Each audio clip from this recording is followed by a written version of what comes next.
Welcome to A Walk in My Stilettos, where our goal is to help you walk in your greatness. I'm your host, Makini Smith.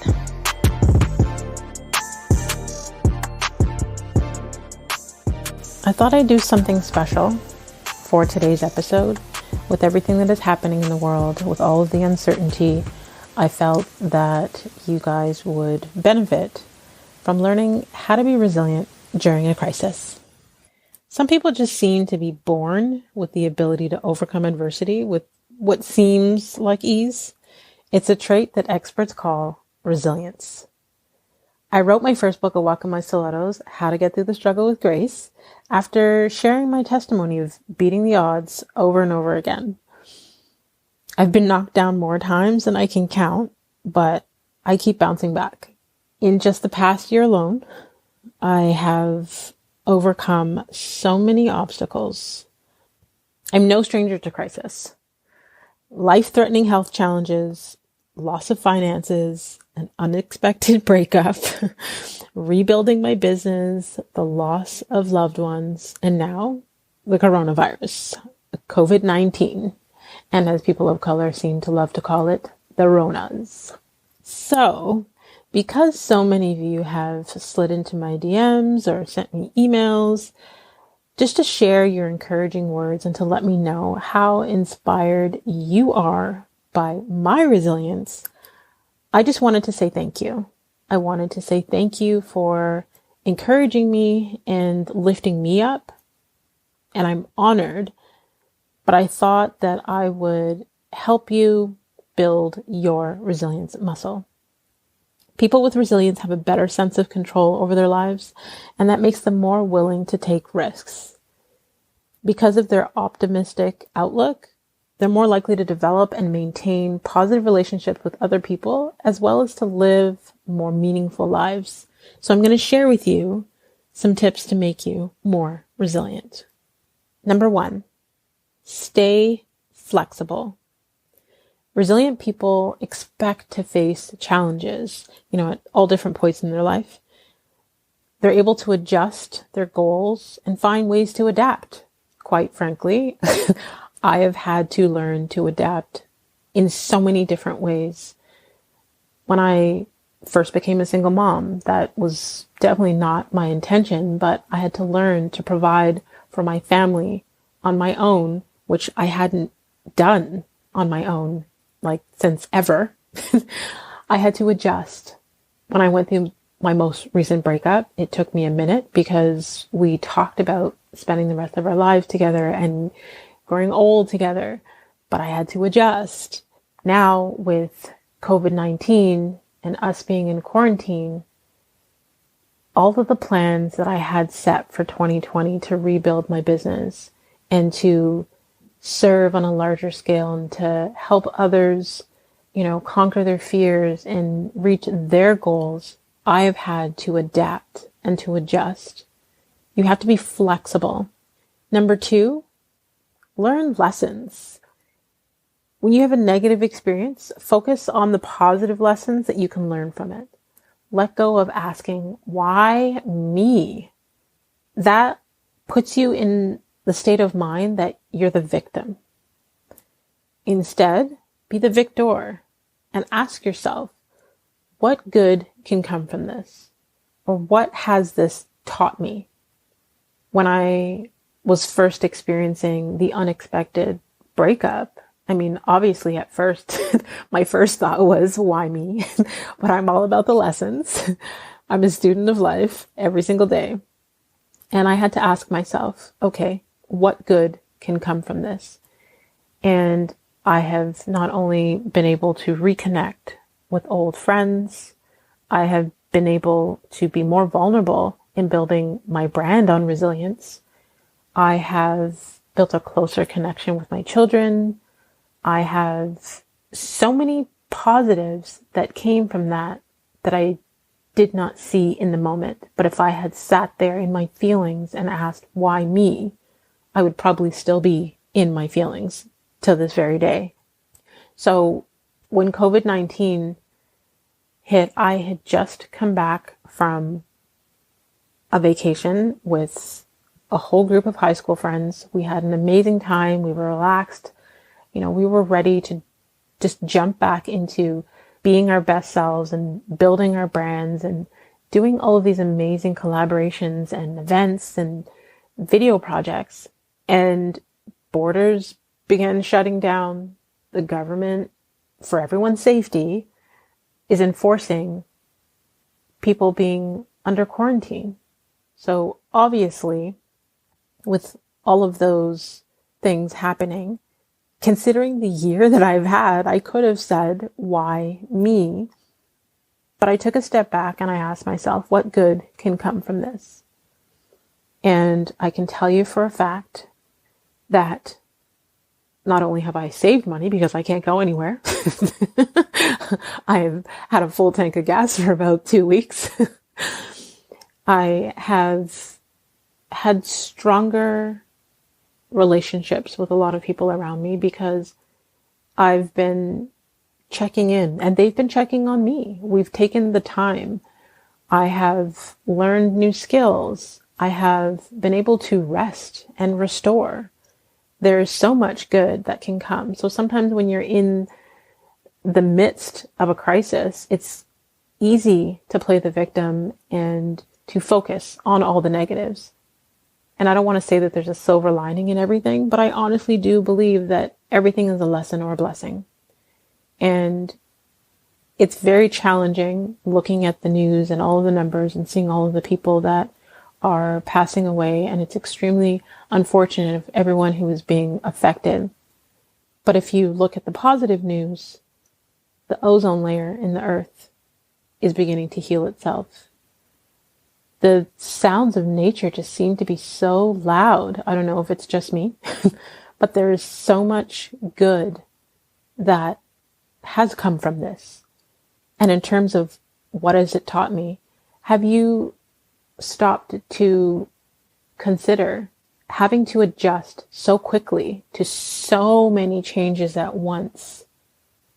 What that has taught you, the things that you thought that you couldn't do before or that you would never do, that you've had to do or been forced to do or pushed out of your comfort zone. I'm sure there's something that you've learned about yourself, something that you've learned about family, even if you've learned that there is really no job security, or even if you've learned that COVID-19 doesn't care how old you are or how young you are. It doesn't care how much money you have. It doesn't care if you're an entrepreneur or someone who works a 9 to 5. It doesn't care if you are a cashier at McDonald's or you are a CFO or if you are an actress. It doesn't care. There's so many things, so many lessons that you can learn. Number 3, take action. Think about what you can do to improve your situation and then do it. Resilient people work on solving a problem rather than letting themselves get paralyzed by the negativity. So for example, if you are someone who has lost your job or your business was affected by this quarantine, you could look at it as a chance to explore other sources of income. In the long run, it could be about career growth. You can learn a new skill for your business. This is a time now for all kinds of online courses and trainings. This is a time where you can sharpen skills in areas that you didn't have the time for before. Use this time to take action if you can, because there are many of us that I truly believe that this time should be taken to rest and restore. But in order to be resilient, instead of sitting there and absorbing all of the negativity, what action can you take from this? Because what action you take now is going to affect you months from now. So you may as well get the ball rolling. Number 4, stay connected. Nurture your relationships with your friends and your family. When you're going through a hard time, don't withdraw from other people. It's not healthy for you. Accept help from those who care about you. Resilient people have at least 1 or 2 people in their lives that they can turn to for support. And whether that be a call or a FaceTime, considering that we are in self-quarantine in our homes with our families and we can't go out and we can't congregate and we can't comfort one another and be in spaces as a group, find alternate ways to connect. And because of technology, we have so many different ways we can do video chats and group chats and Zoom calls and so many different ways, but stay connected. If you have extra time on your hands, make a list each day of 5 people that you need to reach out to and check on. You have no idea how much that'll mean to them, but it'll also uplift you. Number 5, release tension. So make sure that you have outlets to express your emotions so that you're letting go of the tension.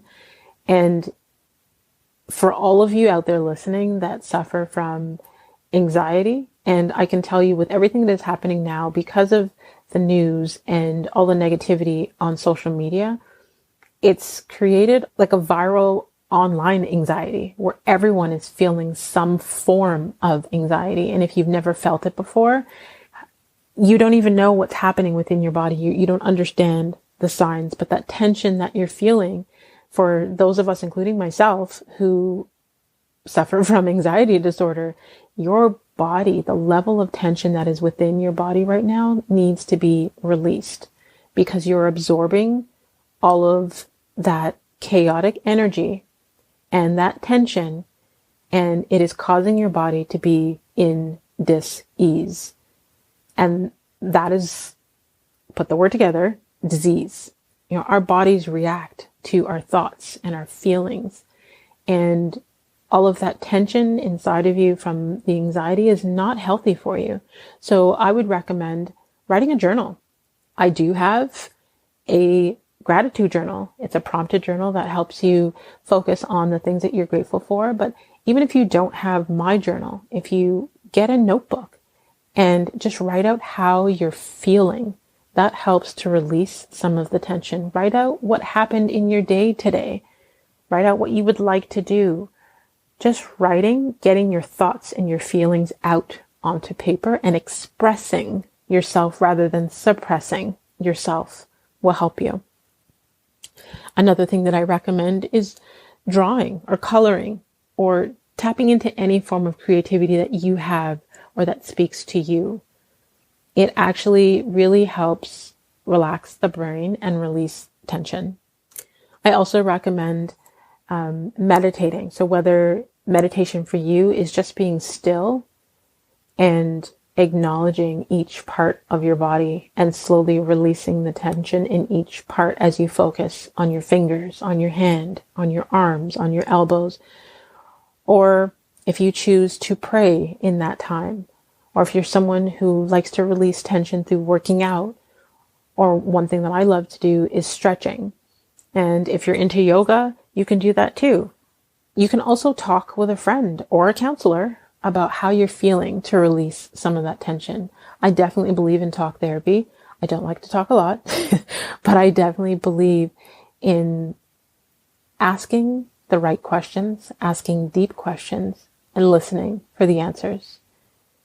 I have friends that I can talk to, and we have really deep conversations about life that helps me deeper understand myself, and it is definitely great for releasing that tension. Number 6, have a sense of purpose. Do things that bring meaning to your life. That may be spending time with your family. That could mean volunteering or doing other work for a cause. Something that makes you feel stronger. For me, that is serving. I love to serve. I am a person of service. So I focus on helping other people.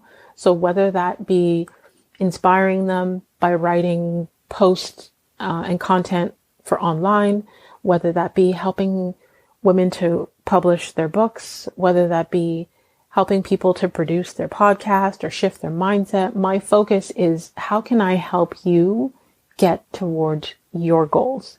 And when I take that attention off of me and what is stressing me out, and I'm focused on helping somebody else, that energy that I am putting into that person, that I am directing to improving their life and making their life better and getting them towards their dreams and their goals, that actually uplifts my spirits. So that puts me in a much better mood, a higher vibration, and gives me such a true sense of purpose. I honestly believe that I am here to help others tap into their greatness. And in turn, I will be rewarded. Number 7, learn healthy habits. You'll manage stress better if you exercise regularly, you eat a balanced meal, and you take time to rest. People who stay physically strong tend to be more emotionally resilient.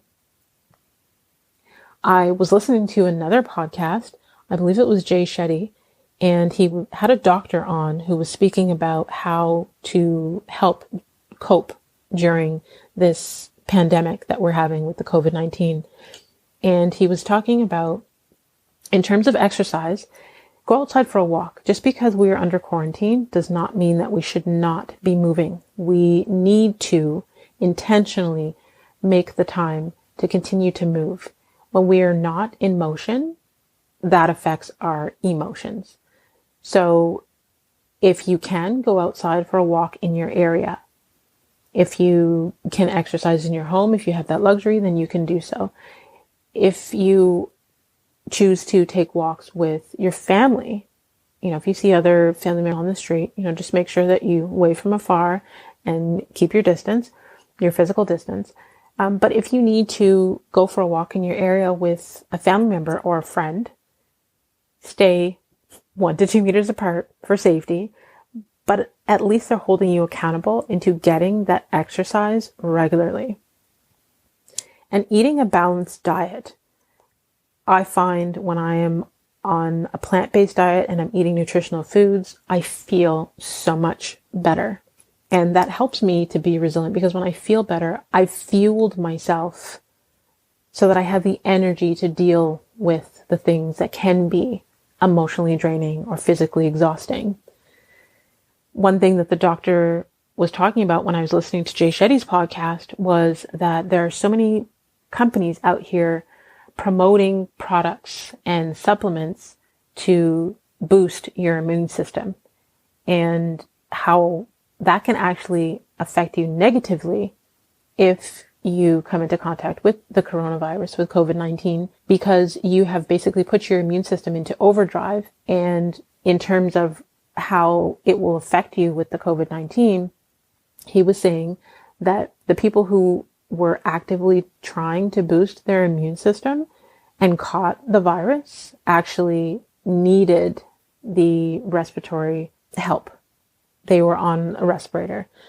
So what he was saying is not to boost your immune system, but to optimize it. And in optimizing, that is eating the right foods, eating things that fuel your body, and just getting enough rest, especially for those of us who feel like we can survive off of a couple hours sleep a night. It is not good for you. When you are sleeping, your immune system has a chance to restore itself and to help heal you. So anything less than 6 hours a night is not good for you, especially during this time. So do your best, please, to try to get 7 to 9 hours sleep. Number 8, believe in yourself. Take pride in your abilities and what you've done. Have a humble confidence in your abilities. Recognize your personal strengths. Competence builds confidence. If you recognize what you have done, that will give you confidence. For example, if you know that you are able to do a particular task and you know that you are able to do that task well, you have confidence in your ability to do that task. There will always be people that don't see your value. Do not let it be you. Do not be one of those people. Number 9, keep laughing. Hold on to your sense of humor, even in the toughest of times. Laughter relieves stress and it helps you to keep things in check. Whether you have to watch funny videos or shows or movies or call a friend with a huge sense of humor, whatever you need to do to keep laughing. I am really not a avid TV watcher. I definitely got rid of my cable back in 2012 after my sister passed away. But there are shows on TV that help me to laugh when I'm not in a good mood. They help me to, I'm going to say, almost numb myself from reality because I am focused on laughing so hard. One that I recommend, which I watch every chance I get when I need a laugh, is ridiculousness, and it's a lot of just bloopers and videos found online of people doing silly things, but it makes me laugh. That's my personal thing.